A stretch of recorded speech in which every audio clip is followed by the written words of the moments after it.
Marcus Chen had always prided himself on being observant. 23 years as a software engineer had trained his mind to notice patterns, anomalies, and details that others missed.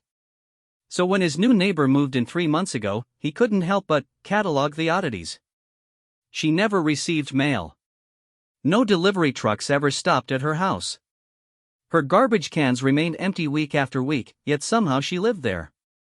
The woman herself was striking in an otherworldly way, tall, probably 6'2", with silvery hair that seemed to shimmer even in dim light, and eyes that held depths he couldn't quite fathom.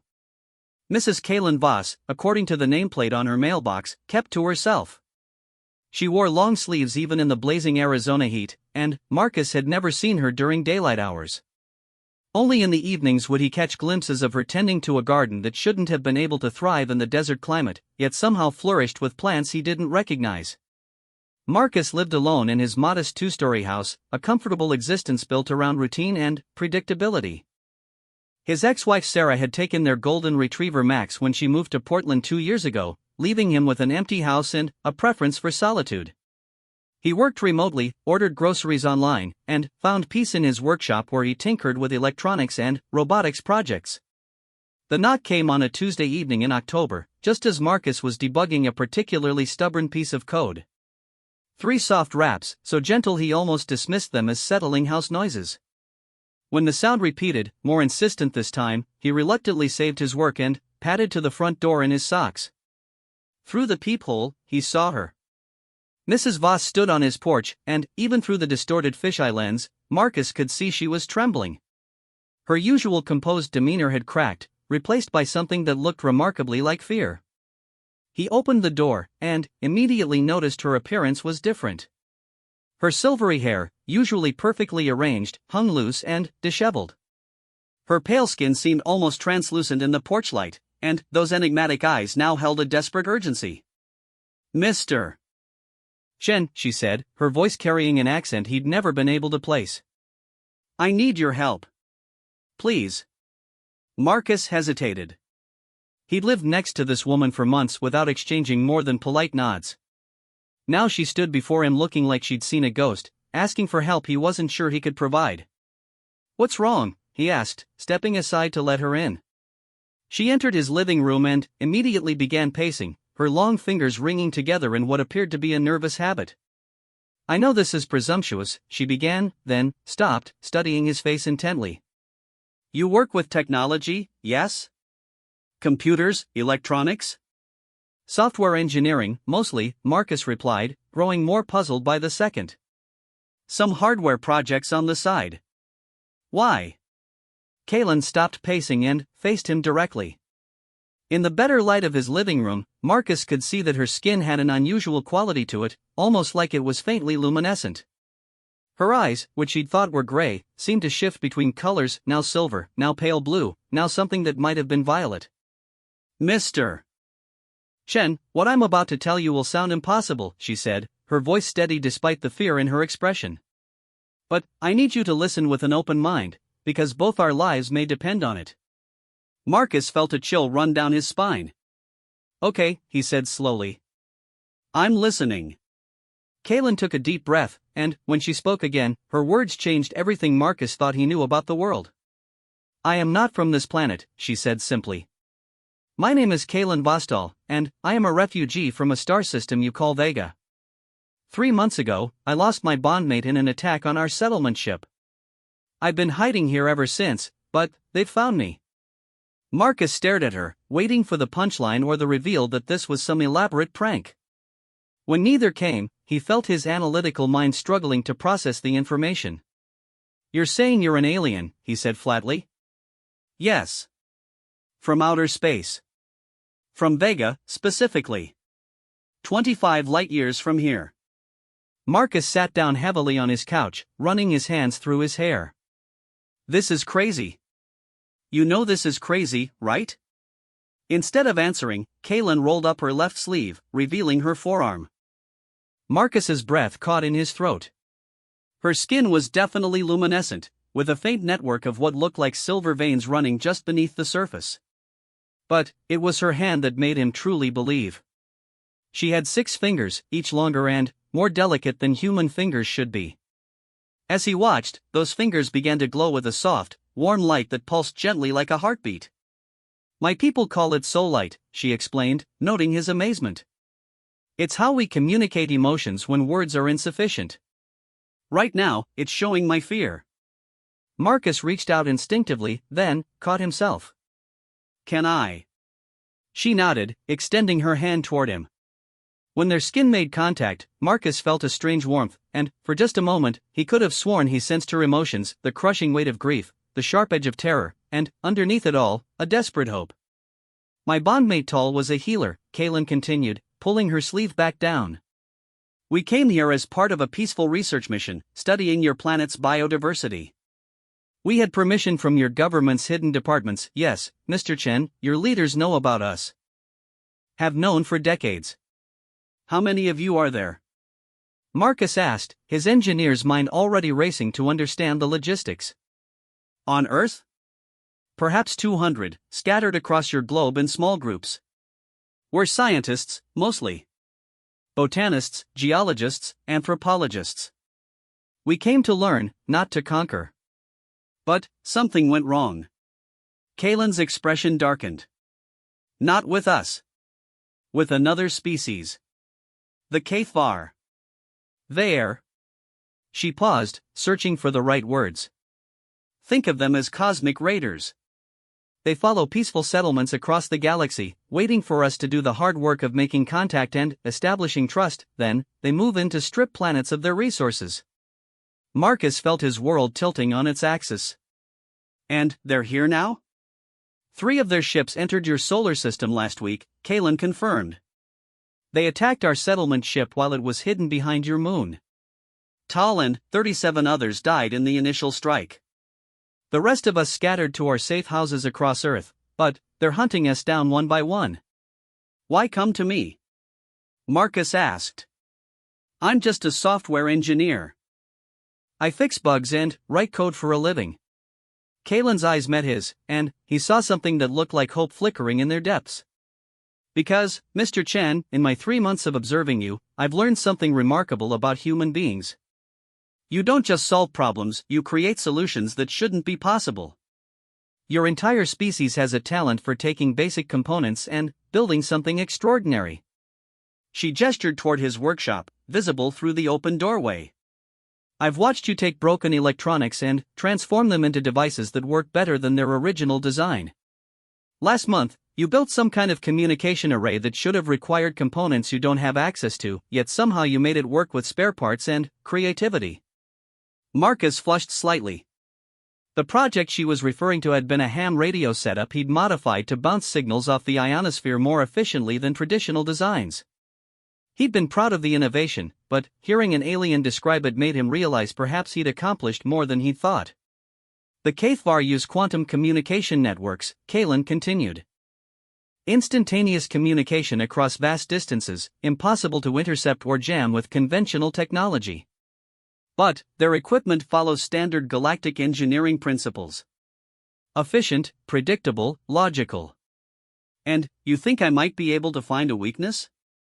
I think, Kaylin said, moving closer to him, that human ingenuity might be the one thing in the galaxy they're not prepared for.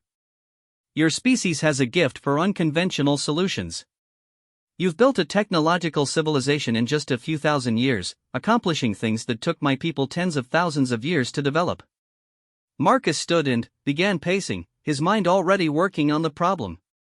Show me what you have. Any technical data, communication intercepts, anything. Kaylin reached into her jacket and withdrew what looked like a crystalline tablet, about the size of a smartphone but perfectly transparent except for swirling patterns of light within it. When she touched its surface, the air above it shimmered, and, suddenly, Marcus was looking at a 3-dimensional hologram of what appeared to be a spaceship. The vessel was elegant and predatory, like a cross between a manta ray and a fighter jet, with smooth organic curves that seemed to flow rather than having been built. Text appeared beside it in symbols that meant nothing to Marcus, but, as he watched, the symbols shifted and reformed into English. HFY Strike Cruiser, he read aloud. Crew complement, 47. Primary weapons, plasma cannons, quantum torpedoes. Defensive systems.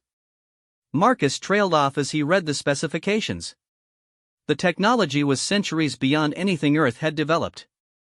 3 of these are in our solar system, Kalen said softly. And they're not just hunting my people. Once they eliminate us as witnesses, they'll begin harvesting Earth's resources. Starting with your population. Marcus looked up from the hologram. What do you mean? Human beings are remarkably adaptable, Kalen explained, her voice heavy with sorrow. Your species can survive in environments that would kill most galactic races. The HFY have discovered that humans make excellent slaves for mining operations on hostile worlds. The room fell silent except for the hum of Marcus's computer in the next room. He stared at the holographic ship, his mind racing through possibilities and discarding them just as quickly. The technology gap was enormous, like trying to fight a modern military with sticks and stones. There has to be something, he muttered. Some weakness, some oversight. Mr. Chen, Kalen said gently. I should tell you, they know about you now. When I came here tonight, I was detected by their scanning systems. We have perhaps 12 hours before they arrive to eliminate both of us. Marcus looked at her sharply. You led them here? I had no choice, she replied, and her skin flickered with that soul light again, this time showing what he interpreted as regret. I'm the last of my team still alive. If I die without passing on what I know, then my people across the galaxy will never learn what happened here. They'll keep sending settlement ships into HFY traps forever. So what's the plan? Kalen smiled for the first time since he'd met her, and it transformed her face completely. We do what humans do best, Mr. Chen. We improvise. Marcus found himself smiling back. Call me Marcus. And, for the record, Mrs. Voss, this is either the most elaborate scam in history, or I'm about to help save the world. Just Kalen, she replied. And, I prefer to think of it as saving several worlds. Marcus nodded toward his workshop. Then, let's get started. You bring the alien technology, I'll provide the human stubbornness. Together, maybe we can figure out how to stop 3 spaceships with whatever I've got lying around in my garage. As they walked toward his workshop, Marcus caught sight of his reflection in the hallway mirror. He looked the same as he had an hour ago, rumpled t-shirt, 3 days without shaving, hair that refused to cooperate with any styling product known to man. But, something in his eyes had changed. For the first time in 2 years, since Sarah had left and taken his comfortable life with her, Marcus felt truly alive. Behind him, Kalen's skin glowed softly with what he was beginning to recognize as hope. Maybe, just maybe, they had a chance. Marcus's workshop had always been his sanctuary, but, with Kalen sitting cross-legged on his workbench, surrounded by floating holographic displays of alien technology, it felt like mission control for something far beyond his comprehension. The crystalline tablet she'd brought projected 3-dimensional schematics that rotated slowly in the air, showing internal components of HFY ships that defied everything Marcus understood about physics. Gravity generators that seemed to fold space around them, energy weapons that converted matter directly to plasma, and, most puzzling of all, communication systems that operated outside normal spacetime. The quantum entanglement network, Kalen explained, pointing to a cluster of crystalline structures within the ship's core. Each HFY vessel carries paired quantum crystals that allow instantaneous communication across any distance. They coordinate their attacks perfectly because they can share information faster than light itself. Marcus leaned closer, studying the display. His engineering background helped him recognize patterns even in technology he couldn't fully understand. There has to be interference somewhere in the system. Nothing is perfect.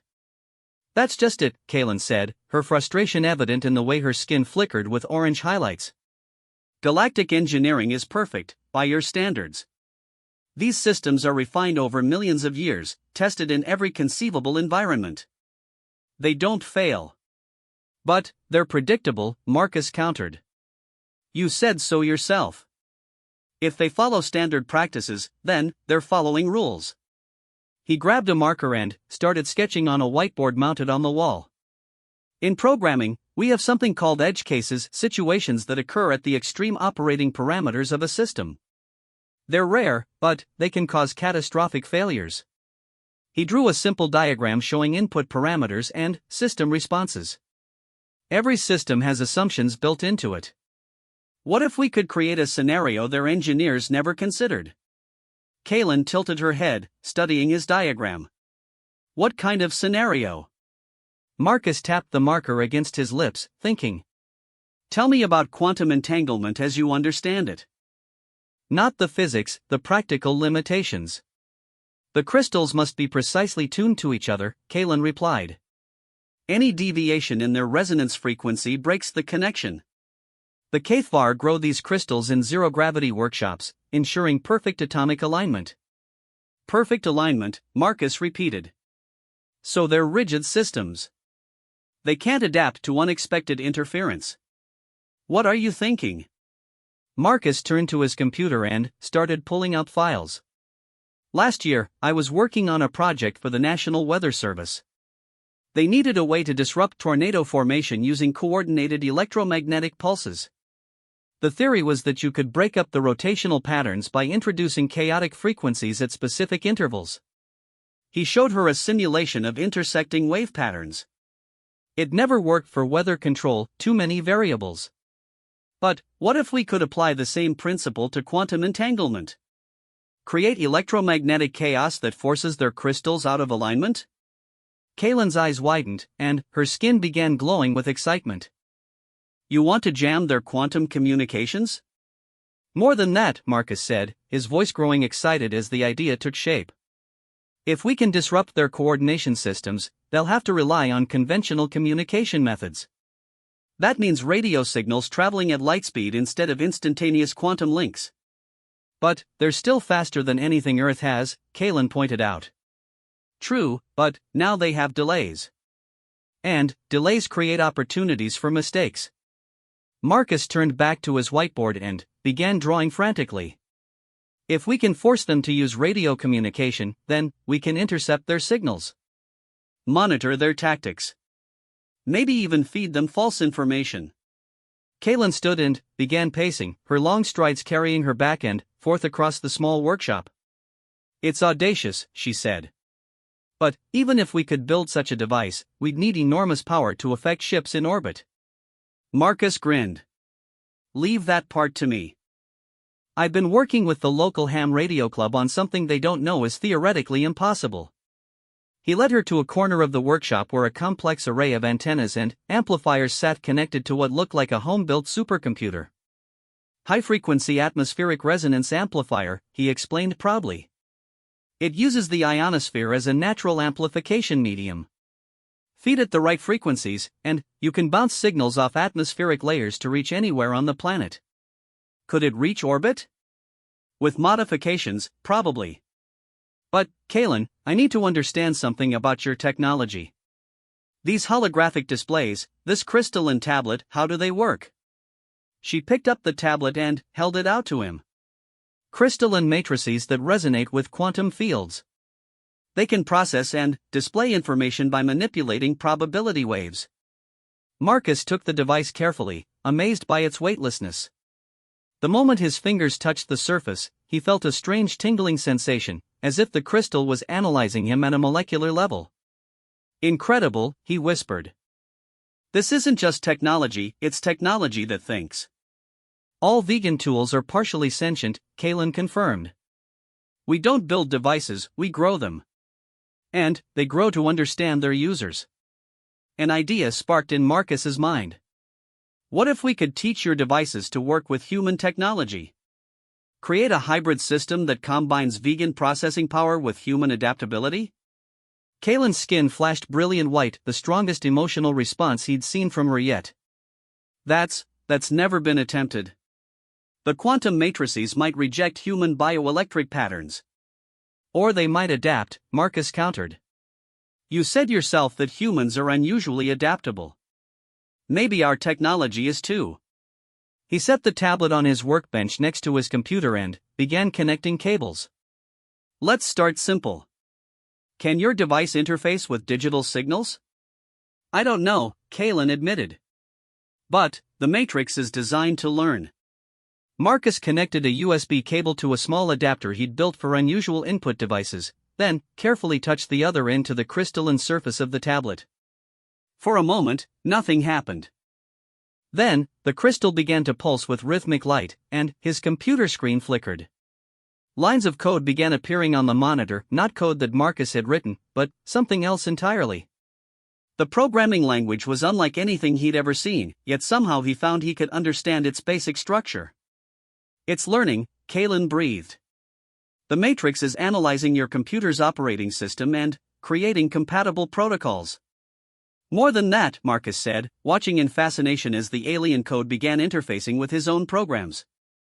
"It's improving my code. Look at this optimization subroutine, it's solving problems I didn't even know I had." The hybrid system stabilized after several minutes, and, suddenly, Marcus found he could control the holographic displays from his keyboard. More importantly, the crystalline tablet was now connected to his atmospheric resonance amplifier. "We have integration," he announced. "Now let's see if we can create chaos." Working together, they began designing the interference pattern. Kalen provided the technical specifications of HFY quantum communication systems, while Marcus developed the chaotic frequency algorithms that would disrupt them. The crystalline matrix processed calculations that would have taken his computer hours to complete, while his human intuition guided the development of unpredictable interference patterns. They worked through the night, fueled by coffee and the growing realization that their impossible plan might actually work. As dawn approached, they had created something that existed nowhere else in the galaxy, a hybrid system that combined the best of human and vegan technology. "The interference generator is ready," Marcus announced, looking at the completed device. It resembled a metallic flower, with crystalline petals surrounding a central core of human electronics. "But we need to test it." Kalen checked her personal scanner, a device that looked like a silver bracelet but projected complex readings into the air above her wrist. "The HFY ships are moving into optimal scanning position. They'll begin hunting us in approximately 2 hours. Perfect timing for a field test," Marcus said grimly. They carried the device outside and connected it to Marcus's antenna array. In the pre-dawn darkness, the crystalline components glowed softly, while the human electronics hummed with barely contained power. Initializing, Marcus announced, his fingers flying over the hybrid control interface. The device began emitting frequencies that existed at the intersection of physics and possibility patterns that no purely human or purely alien technology could have created. Above them, invisible to the naked eye, electromagnetic chaos spread outward from the antenna array, propagating through the ionosphere and beyond, reaching toward the HFY ships orbiting Earth. For several minutes, nothing seemed to happen. Then, Kalen's scanner began flashing urgent warnings. "The lead ship's quantum network just went offline," she reported, excitement making her voice higher. "They're switching to backup systems, and those are failing too." Marcus watched his monitors as radio signals from orbit suddenly flooded the spectrum, confused HFY communications, no longer hidden behind quantum encryption. "It's working," he said in amazement. "We're actually disrupting their coordination." "More than that," Kalen replied, studying the intercepted communications. "They're arguing. Without quantum coordination, the 3 ship commanders can't agree on tactics. Each one thinks he should be in charge." Marcus started laughing, the kind of laughter that comes from relief and disbelief in equal measure. "We turned their technological advantage against them. Classic human asymmetric warfare." But their celebration was interrupted by a new signal on Marcus's scanner, something large and fast moving into the atmosphere. "Drop ship," Kalen identified grimly. "They're sending ground forces." Marcus looked at their improvised defense system, then at Kalen. "Phase 1 complete, we've disrupted their coordination.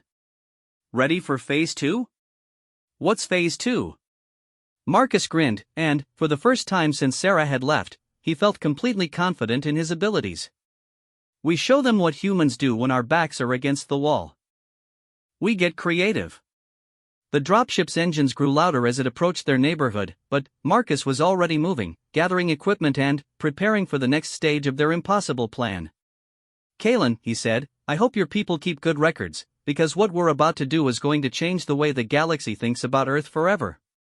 The HFY dropship descended like a mechanical predator, its hull gleaming in the morning sun as it settled onto the empty lot 3 blocks from Marcus's house. Through his workshop window, he could see armored figures emerging from the craft, bipedal beings that moved with deadly precision, their weapons scanning for targets. 12 soldiers, Kaylin reported, studying her scanner. Armed with plasma rifles and neural disruptors. They're setting up a perimeter search pattern. Marcus was busy connecting his home security system to the hybrid control interface they'd created. Good thing I've been paranoid about package thieves, he muttered, integrating motion sensors, doorbell cameras, and even his neighbor's smart sprinkler system into a unified network. What are you doing? Improvising, Marcus replied, his fingers flying over the keyboard. The HFY are used to fighting species that follow logical military doctrine. But humans? We're specialists in creative chaos. On his monitor, a three-dimensional map of the neighborhood appeared, showing the positions of the HFY soldiers as they methodically searched house by house.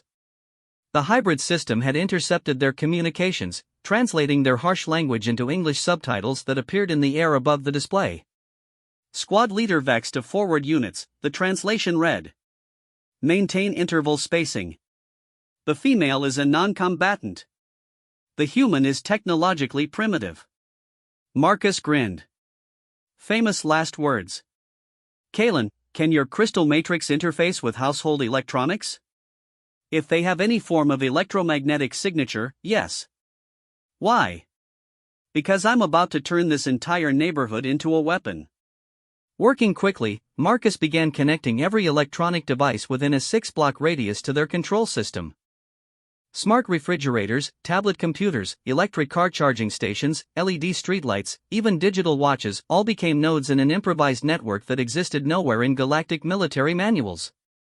First contact protocol, Marcus announced, activating the modified sprinkler systems as the first HFY soldier approached Mrs. Henderson's house 2 streets over. The alien warrior, accustomed to arid combat zones, was caught completely off guard when every sprinkler head in the vicinity suddenly activated, creating a wall of water that short-circuited his armor's environmental systems. Blinded and confused, he stumbled directly into Marcus's second surprise, motion-activated Halloween decorations that had been modified to emit electromagnetic pulses. Target down, Marcus reported with satisfaction as the soldiers' equipment went haywire. Squad leader Vex to Unit 3, the translated communications showed. Report status immediately.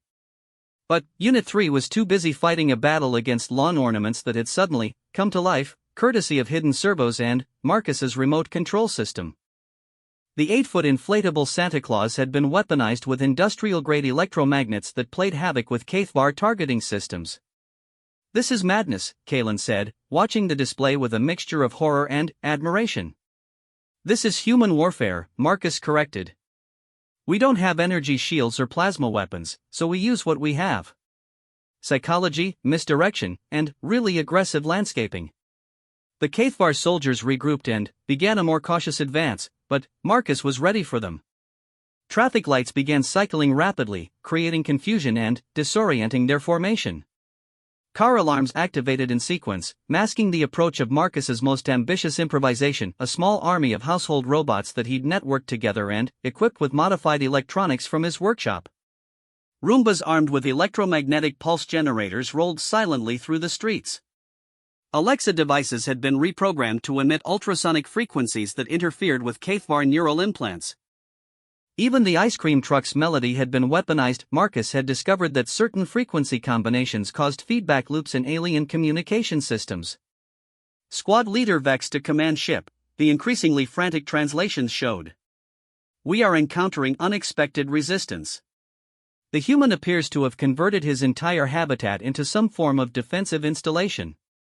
Unknown to galactic military doctrine, came the reply from orbit. Proceed with extreme caution. That was exactly what Marcus had been hoping for.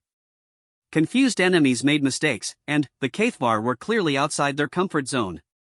Their military training had prepared them for logical warfare, organized resistance, conventional weapons, predictable tactics. They had no framework for dealing with an opponent who turned Christmas decorations into weapons and used automated vacuum cleaners as assault vehicles. Time for Phase 3, Marcus announced. There's a Phase 3? Kaylin asked weakly. There's always a Phase 3, Marcus replied, pulling up a new set of controls. This is where we stop playing defense and go on the offensive. He had been saving his best surprise for last, the neighborhood's entire electrical grid, now under his control thanks to smart meters and the hybrid interface system. With careful manipulation, he could create power surges, blackouts, and electromagnetic fields that would make it impossible for the HFY to maintain their technological advantage. Activating Operation Gridlock, Marcus announced, and, suddenly, every electronic device in a 10-block radius began operating in perfect synchronization. The effect was immediate and devastating. The carefully modulated electromagnetic chaos that had initially disrupted the orbital ship's quantum communications now focused on the ground team's equipment. Plasma rifles went offline, targeting systems failed, and the soldiers found themselves relying on basic visual navigation in an environment that had become actively hostile. Street lamps suddenly blazed with blinding intensity, then switched off, leaving the aliens stumbling in artificial darkness. Electronic billboards displayed strobing patterns designed to induce disorientation. Even the automatic sprinkler systems had been reprogrammed to create a maze of water barriers that channeled the HFY into carefully prepared kill zones. Squad leader vexed to command ship, the translations showed. Request immediate orbital support.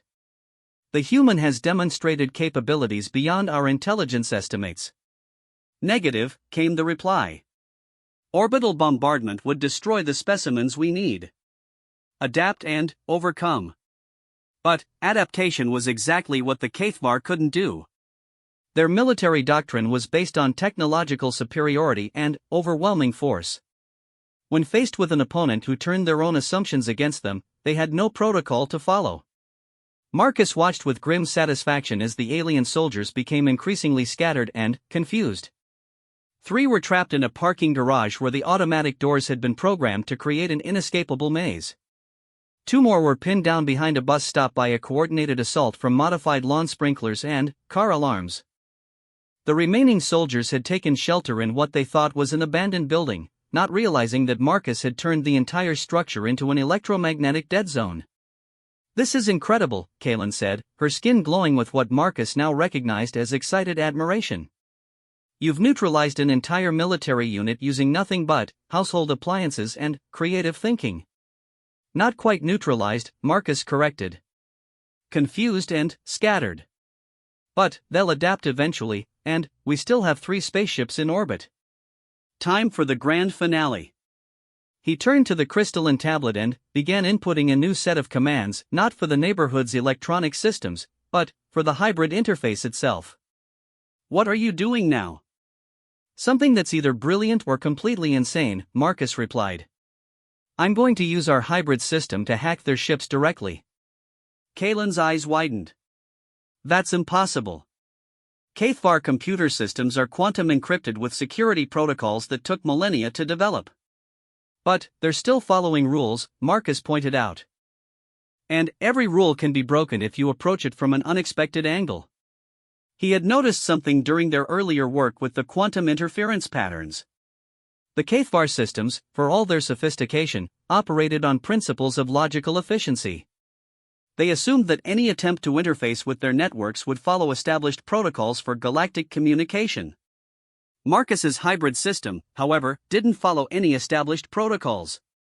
It was a unique fusion of human creativity and vegan adaptability, creating something that existed nowhere else in the galaxy's databases. Initiating deep system intrusion, Marcus announced, and began what could only be described as the universe's first interstellar hack. The crystalline matrix processed quantum encryption keys faster than any purely digital system could manage, while Marcus's human intuition guided the attack along pathways that defied conventional logic. Instead of trying to break the HFY security directly, he convinced their systems that his hybrid interface was a legitimate part of their network, a previously unknown upgrade that had been installed by their own engineers. It was social engineering on a galactic scale, and it worked. "I'm in," Marcus announced quietly. "I have full access to their navigation, communication, and weapon systems." Kaylin stared at him in amazement. That should be impossible." "Impossible is just another way of saying no one's been creative enough yet," Marcus replied, studying the internal layouts of the 3 HFY ships. "Now, let's send them a message they'll never forget." Instead of attacking the ships directly, Marcus did something far more devastating. He reprogrammed their autopilot systems to return them to their point of origin. But not in the usual way. He sent them home via the longest possible route, with navigation systems that would ensure they took approximately 50 years to complete the journey. More importantly, he embedded a special message in their communication logs, a complete record of everything that had happened on Earth, along with detailed specifications for the hybrid technology they had created. Every HFY ship in the galaxy would receive the data, along with a simple warning: humanity is under galactic protection. The ships are powering up their engines, Kaylin reported, watching her scanner in amazement. They're leaving. All three of them. Marcus nodded, watching the orbital tracks disappear from his display. And they're taking a message to every predator species in the galaxy. Earth is off limits, because humans have something no other species possesses. What's that? The ability to turn anything into a weapon and make the impossible look easy, Marcus replied. Plus really good home security systems. As the HFY ground team received recall orders and retreated to their dropship, Marcus began shutting down the neighborhood's improvised defense network. Sprinklers returned to normal operation, traffic lights resumed their regular patterns, and the ice cream truck went back to playing innocent melodies. It's over, Kaylin said softly, her skin glowing with what Marcus had learned meant profound gratitude. This part is over, Marcus corrected. But, Kaylin, this changes everything. Your people, my people, we can work together. Human creativity combined with vegan technology could solve problems that neither of us could handle alone. She smiled, and, for the first time since he'd met her, the expression reached her eyes. I think my government would be very interested in establishing formal diplomatic relations with Earth. Especially after they review what happened here today. Marcus looked out his workshop window at the quiet suburban street where an alien invasion had been defeated using nothing but household electronics and human stubbornness. Mrs. Henderson was already outside watering her garden, completely unaware that her sprinkler system had helped save the world. You know, he said thoughtfully, I've been thinking about getting back into consulting work. Interplanetary defense systems has a nice ring to it. Kaylin laughed, the first time he'd heard the sound, and it was surprisingly human. I think I'd like to be your business partner in that venture. Marcus extended his hand, and, when she took it, her skin glowed softly with contentment. Partners, he agreed. Human creativity meets vegan technology. The galaxy won't know what hit it. Outside, the ice cream truck continued its rounds, playing a cheerful melody that would never sound quite the same to Marcus again. After all, he now knew exactly what frequency combinations could disable alien communication systems. Just in case they ever needed to save the world again.